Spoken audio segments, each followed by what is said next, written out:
അമ്മേ,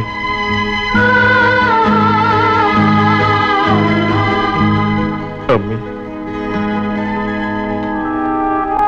അമ്മേ, ഞാൻ ബാബുവാണമ്മേ. ഞാൻ അപ്പുവിനെ കണ്ടു. അവൻ എല്ലാ വിവരവും എന്നോട് പറഞ്ഞു. ആ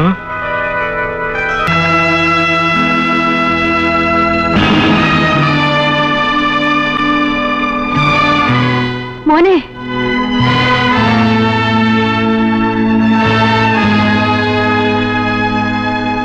കുമാർ. അതെ, ഞാൻ തന്നെ. നിങ്ങൾ ഉപദ്രവിക്കാൻ